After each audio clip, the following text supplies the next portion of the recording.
2:15 in the afternoon. The Strait of Hormuz. The aircraft carrier USS Abraham Lincoln was cutting through the heavy humidity of the Persian Gulf when every radar screen in the Combat Information Center went white. This was not a hardware failure. It was not a routine interference from a passing merchant vessel. It was a total, absolute erasure of the tactical picture.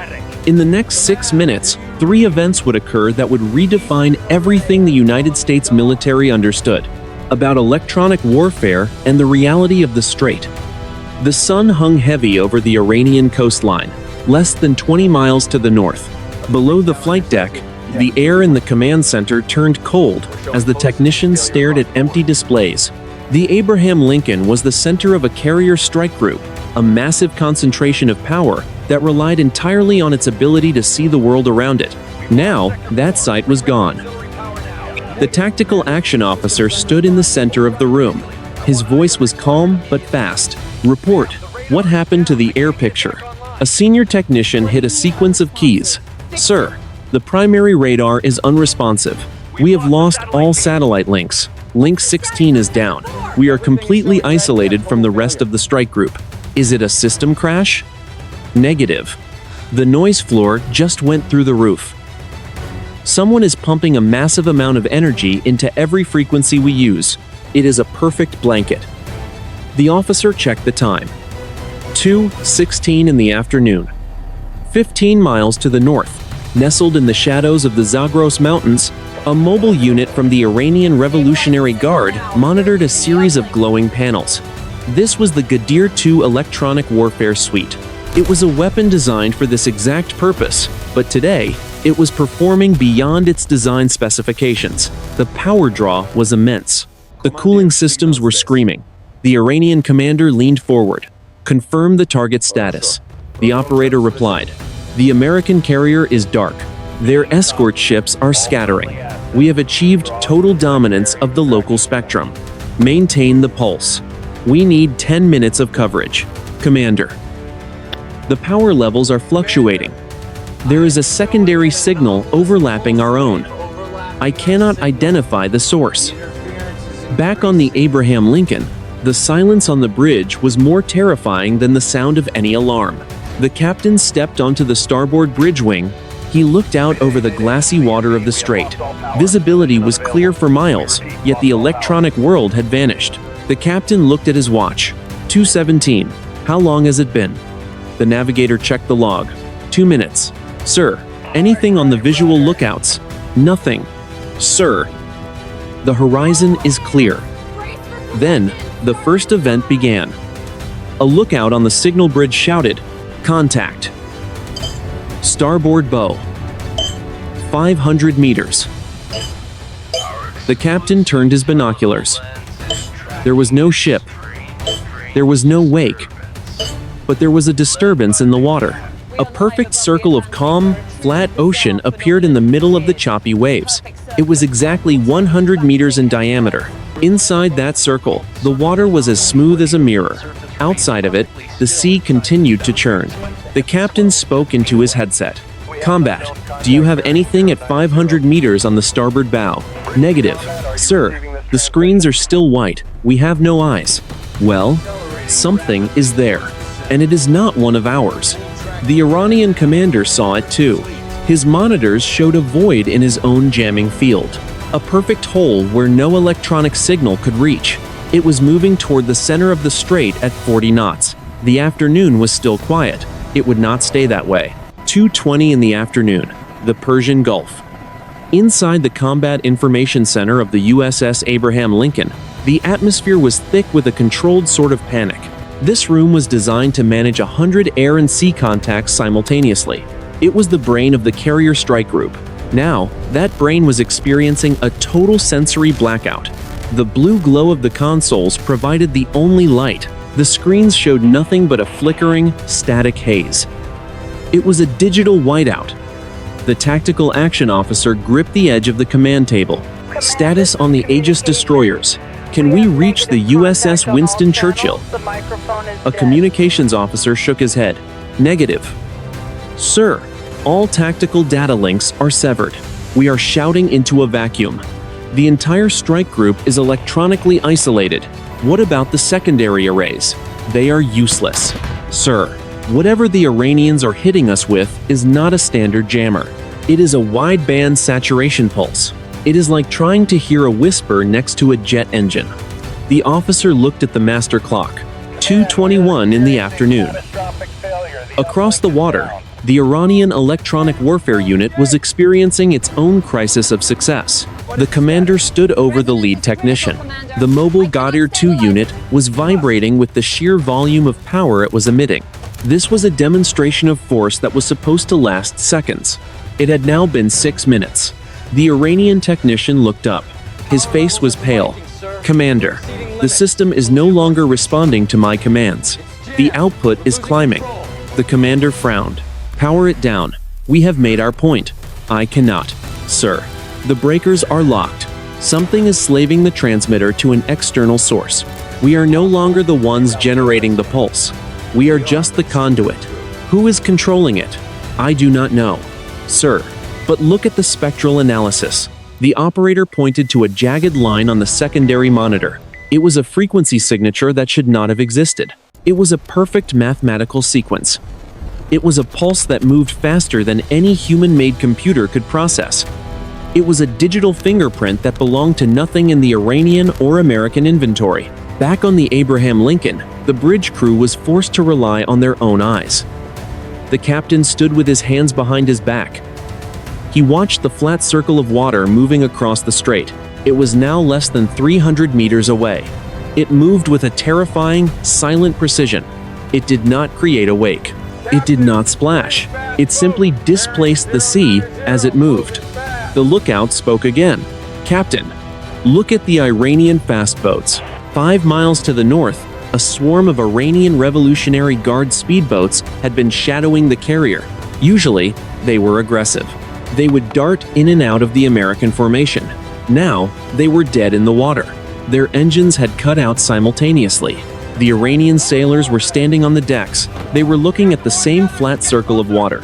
The captain raised his binoculars. They are as blind as we are."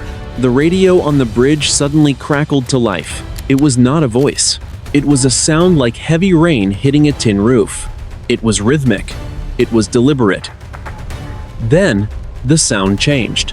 It became a sequence of 3 distinct tones. Low, high, low. The captain looked at the communications officer. "Is that a signal?"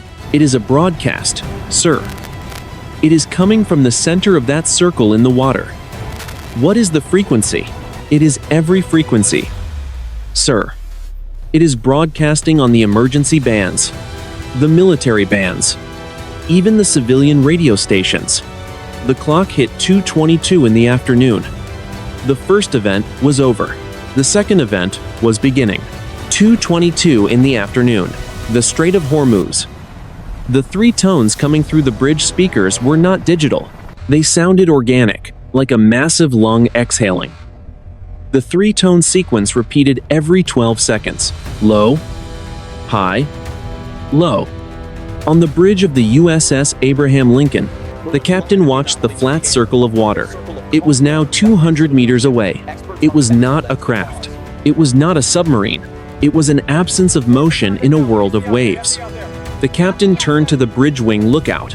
"Report the visual on the center of that circle." The lookout did not lower his binoculars. His hands were shaking. "Sir, there is nothing there. The water is just flat. But the light is bending. It looks like a lens. Like a giant magnifying glass is hovering just above the surface. Is there a heat shimmer?"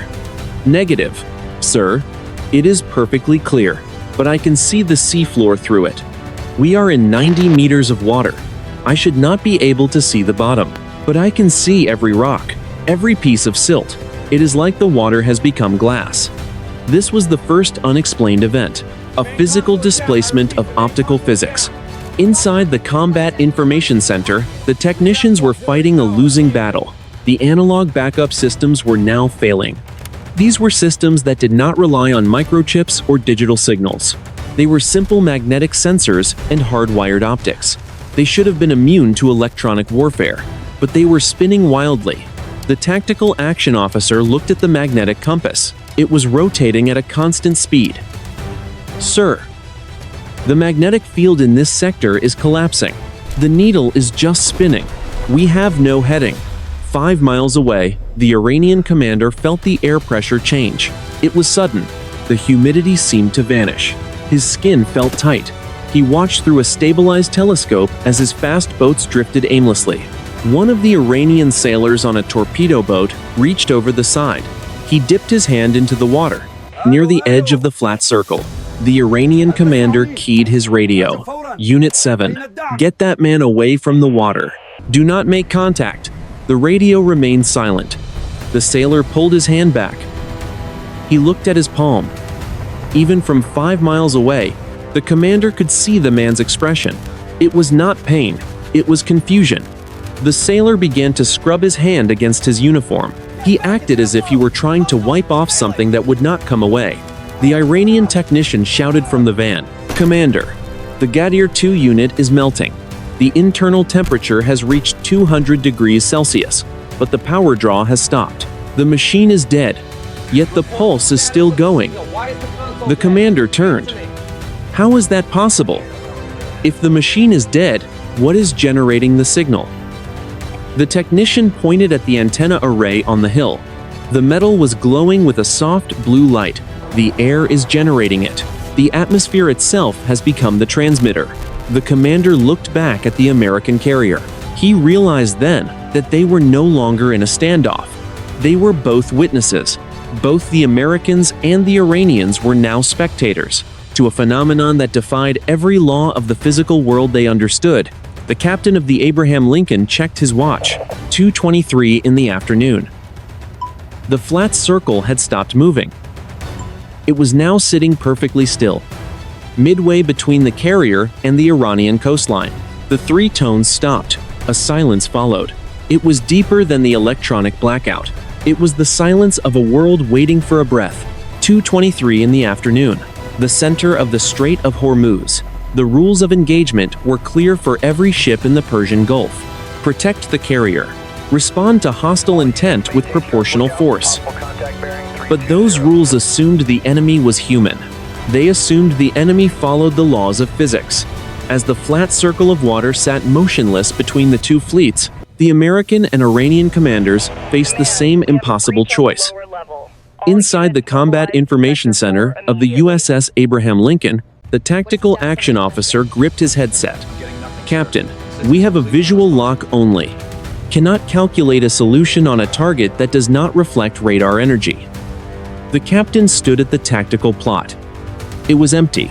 If that circle moves toward us, what are our options? We have manual override on the 5-inch guns, sir, but we would be firing at water. There is no physical hull to hit. The captain looked at the clock. 2:24. The Iranians are still dead in the water. Are they showing any signs of hostility? Negative, sir. Their fast boats are drifting. Their shore batteries are active, but they are not tracking us. They seem to be tracking the anomaly. 5 miles away, the Iranian commander stood on the pier, near his electronic warfare van. The air around him hummed with a low-frequency vibration that made his teeth ache.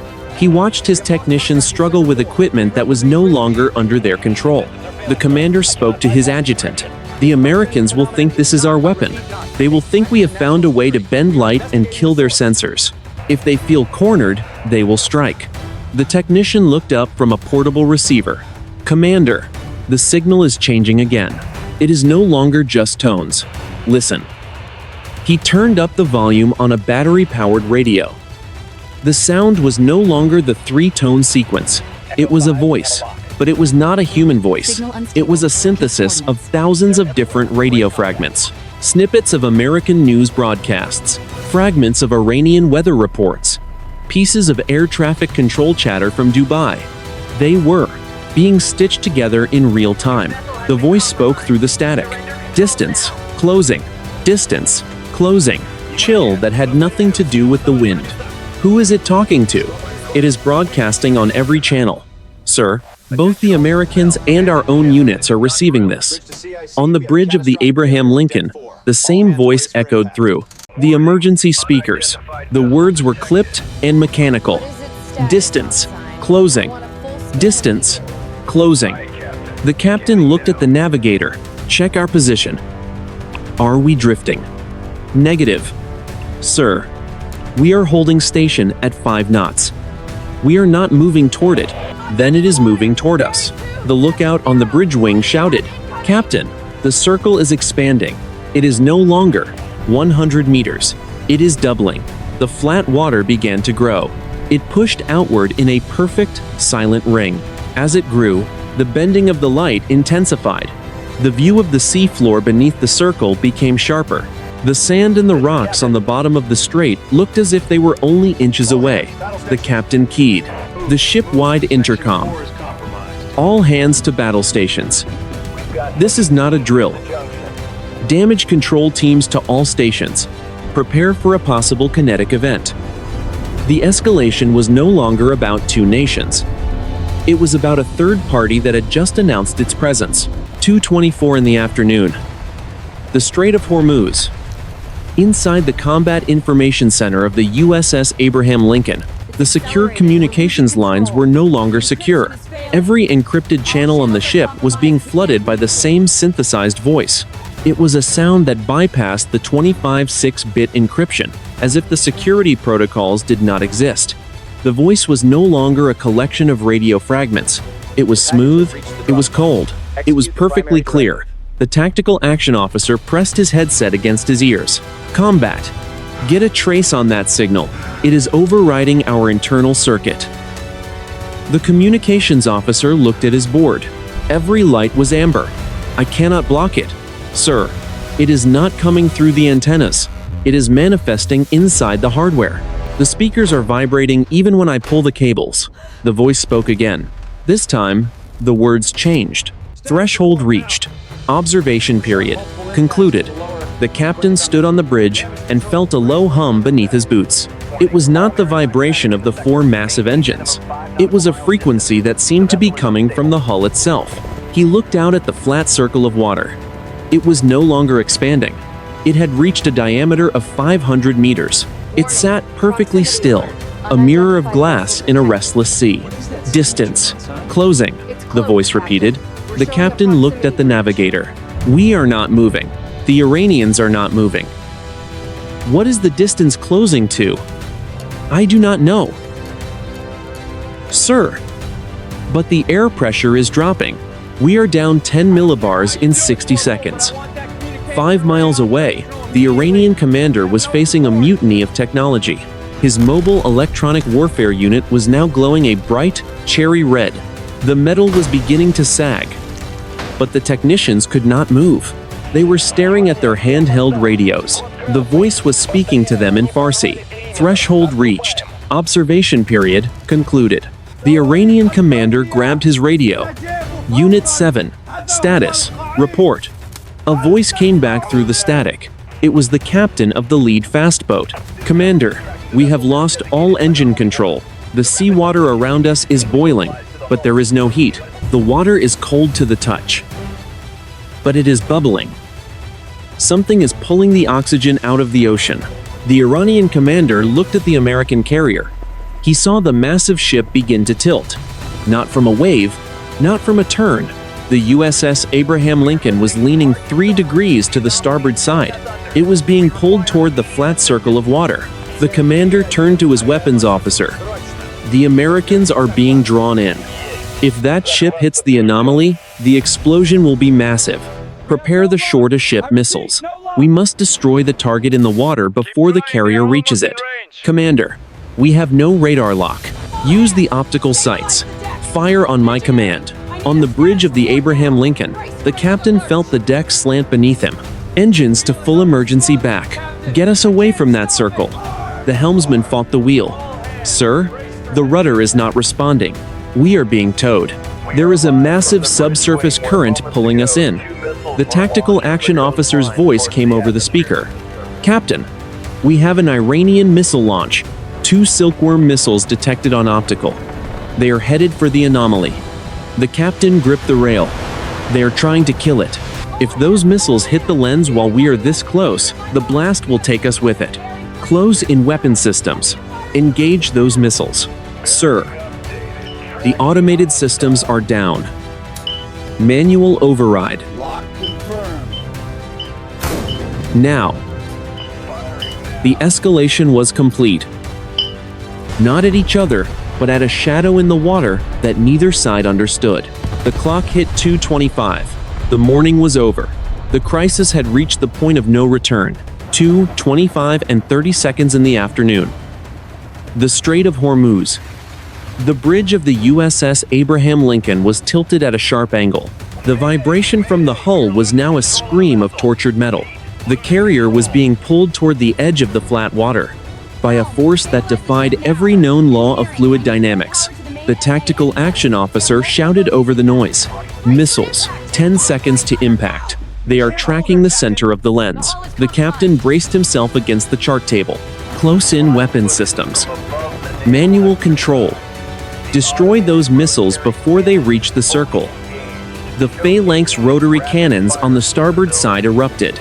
The sound was like a giant chainsaw tearing through the air. Thousands of rounds of tungsten carved a path toward the incoming Iranian silkworms.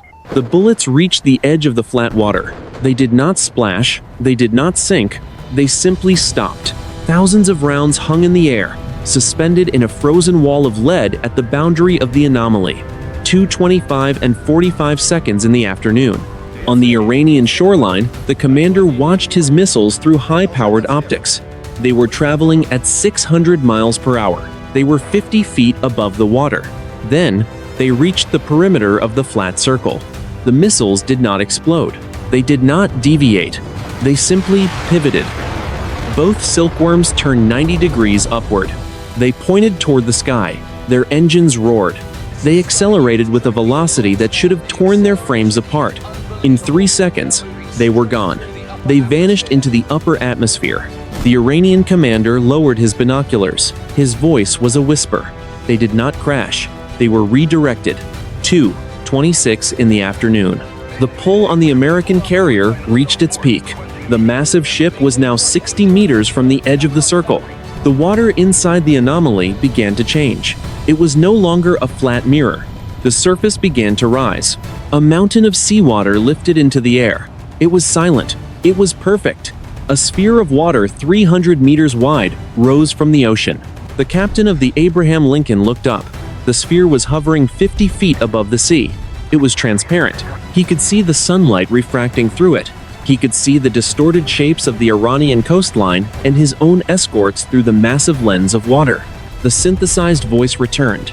It was no longer coming from the speakers. It was coming from the air itself. Every person on the ship felt the words in their chest. Equilibrium. Restored. The magnetic compasses on the bridge stopped spinning. They snapped back to north. The electronic static on the radar screens vanished. The white noise was gone. For 1 second, the tactical picture was perfect. The carrier, the Iranian boats, the missiles in the stratosphere, everything was visible. Everything was clear. The sphere of water began to pulse with a deep, violet light. The frequency was so low, it made the sailors' vision blur. The air smelled of ozone and ancient salt. The captain looked at the navigator. The navigator looked at the captain. Neither spoke. There were no orders left to give. 2:26 in the afternoon. The center of the Strait of Hormuz. The massive sphere of water hung in the air for 5 seconds. It was 1,000,000 tons of the Persian Gulf suspended by nothing. Then, it was not there.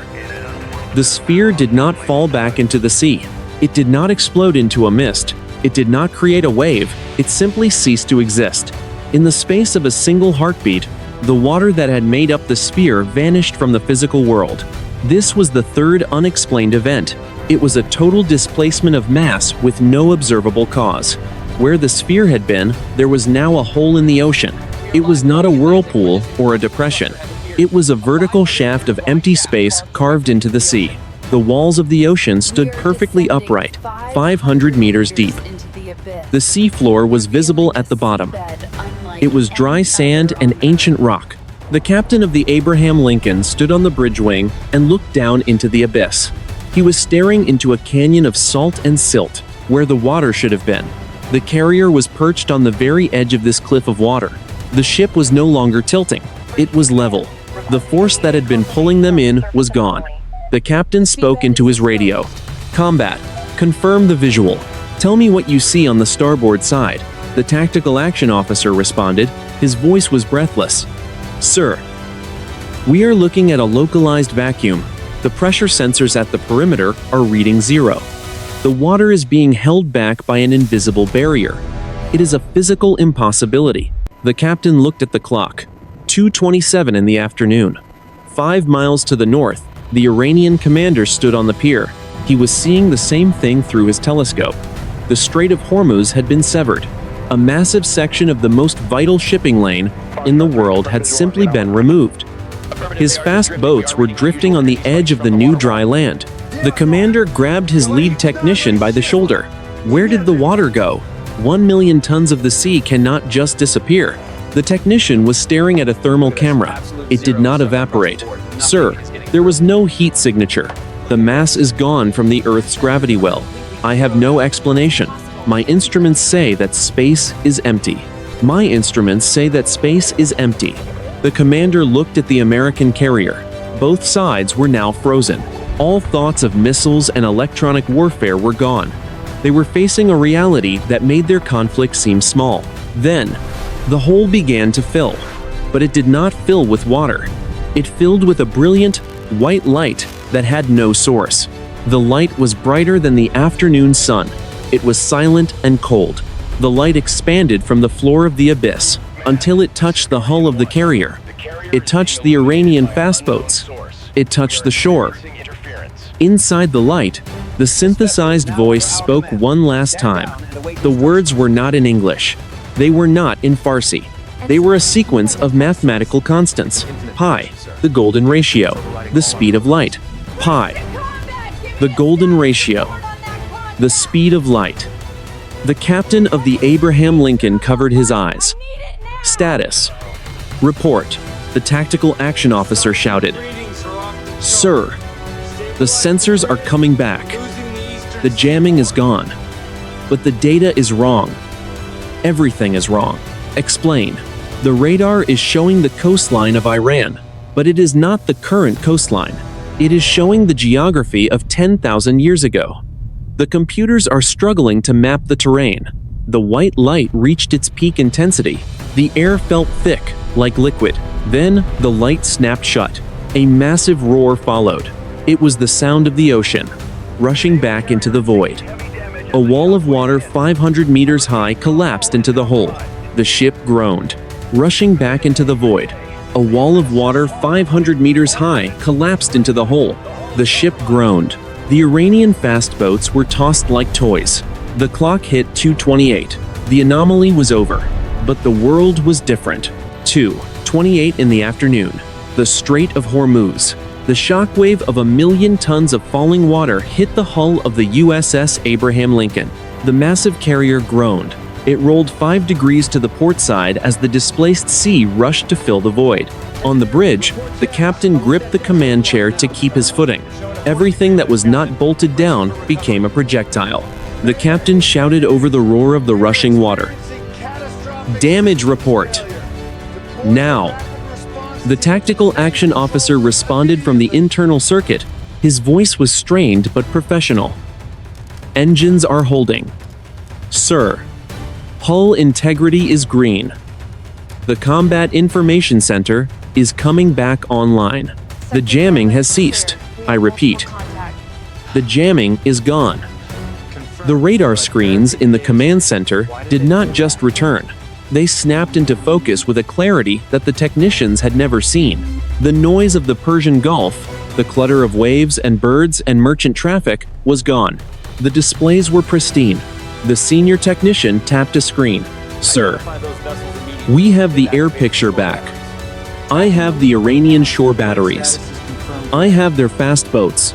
Everything is exactly where it was 6 minutes ago." The tactical action officer leaned over the display. "Wait. Look at the altitude log. Search the upper atmosphere. 2:29 in the afternoon. On the Iranian shoreline, the commander stood amidst the wreckage of his electronic warfare unit. The mobile van was a blackened shell. Smoke rose from the ventilation slats in thick, oily plumes. The blue glow had vanished. The pulse was dead.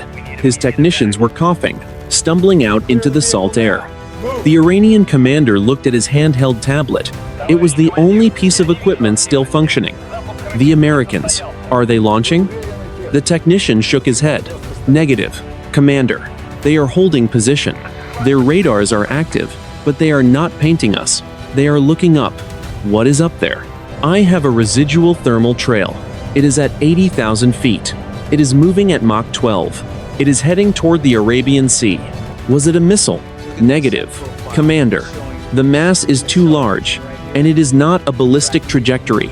It is a powered climb. Back on the bridge of the Abraham Lincoln, the captain watched the tactical plot. A single gold icon was moving across the screen with impossible speed. It had appeared the moment the water sphere vanished. It was already 100 miles away. The tactical action officer's voice came through the speaker. Captain, we have a contact, designated Sierra 1. It is leaving the atmosphere. I am tracking a speed of 9,000 miles per hour. The captain watched the icon disappear off the edge of the display. Did we fire on it? No. Sir, we did not even see it until it was already at 60,000 feet. Neither did the Iranians. What about their silkworm missiles, the ones that turned upward? They are gone. Sir, they reached the edge of the atmosphere and their telemetry stopped. They did not explode. They were simply removed from the sky. 2:30 in the afternoon. The sea around the carrier began to settle. The white foam from the collapse of the waterhole began to dissipate. The Iranian fast boats, their engines suddenly restarting, began to turn back toward the coast. There was no aggression. There was no maneuvering for position. Both fleets were retreating. The captain of the Abraham Lincoln looked at the navigator, checked the internal clocks, matched them against the GPS satellite time. The navigator looked at his console. He frowned. He checked it again. Sir, the ship's clock says 2:30. The GPS satellites say it is 2:36. We lost 6 minutes. No, sir. The world moved forward 6 minutes. We stayed here. The crisis in the Strait of Hormuz was over, but the investigation into those 6 minutes was just beginning. 2:31 in the afternoon. The Strait of Hormuz.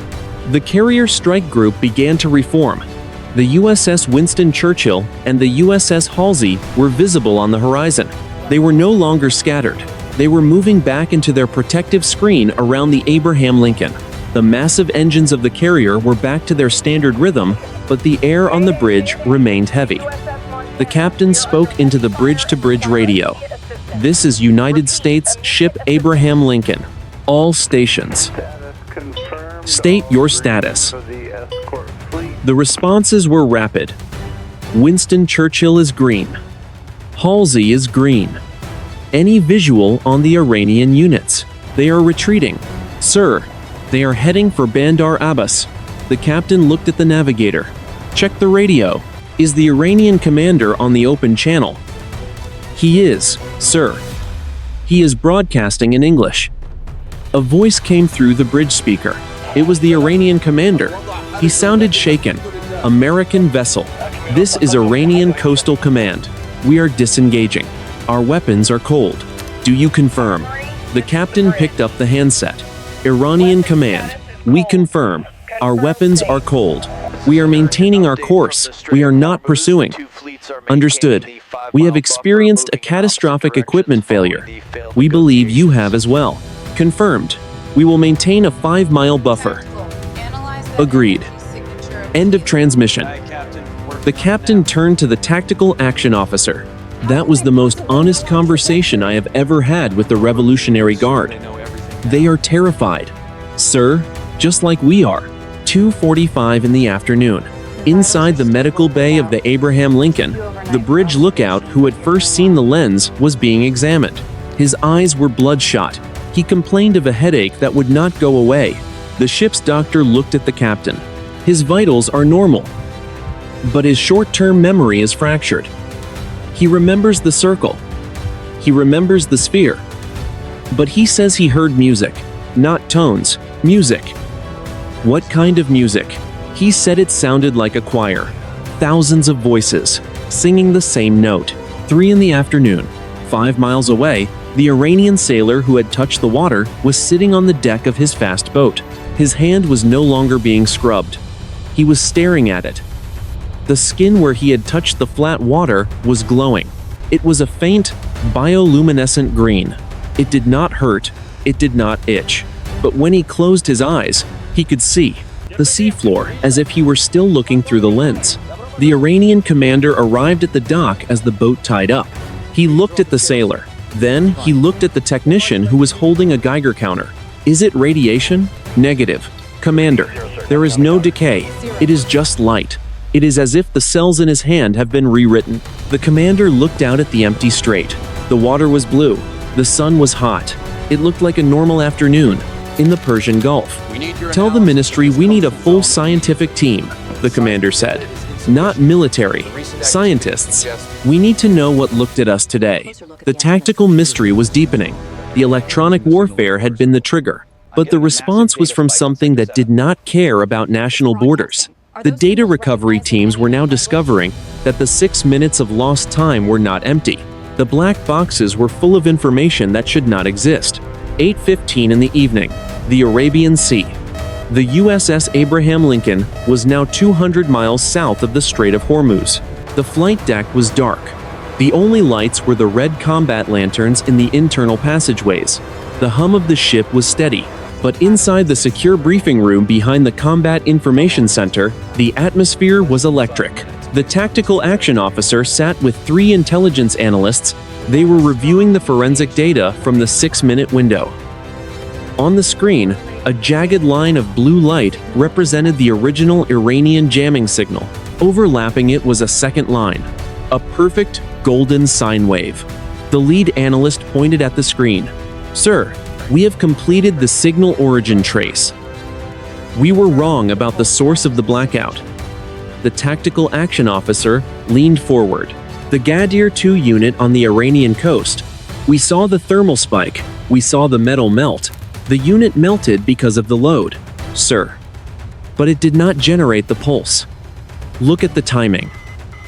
The golden signal arrived from a high-altitude coordinate 4 milliseconds before the Iranian unit activated. The Iranian hardware was hijacked. Someone used their own electronic warfare suite as a relay. They were not the attackers. They were the speakers for a much larger transmitter. Where was the transmitter? The triangulation points to a fixed position in geostationary orbit, directly above the center of the strait. There is no registered satellite at those coordinates. Not American, not Chinese, not Russian. The officer looked at the clock. What about the voice? Did we get a linguistic match? The analyst shook his head. It is not a language. Sir, we ran a spectral analysis on the waveform. It is a compressed data stream. When we slowed it down by a factor of 1,000, the words disappeared.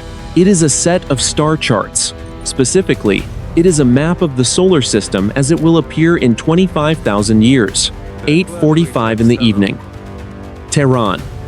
The Iranian commander stood in a sterilized laboratory. He was separated by a thick glass partition from the sailor who had touched the water. The sailor was asleep. His hand lay on a white sheet. His hand lay on a white sheet. The green glow was gone. In its place was a fine, silver etching on the skin. It looked like a circuit board. The chief scientist adjusted his glasses. It is not a scar. Commander, the silver material is a room-temperature superconductor. It has integrated itself into his nervous system. He is no longer just a human being. He is a biological storage device. Can you read the data? We tried. The moment we connected a sensor to his palm, our entire computer network crashed. It was too much information. It was like trying to empty the ocean with a teaspoon. But we did manage to capture one image. The scientist turned a monitor toward the commander. It was a high-resolution scan of the seafloor from the center of the abyss. In the middle of the dry sand, there was a footprint. It was 3 meters long. It had 4 toes, and it was glowing with the same violet light they had seen in the sphere. The commander turned away from the screen. This was not a test of their electronic warfare, and it was not a test of ours. Then what was it? Sir, it was a boundary check. Someone wanted to see how we would react when the curtain was pulled back.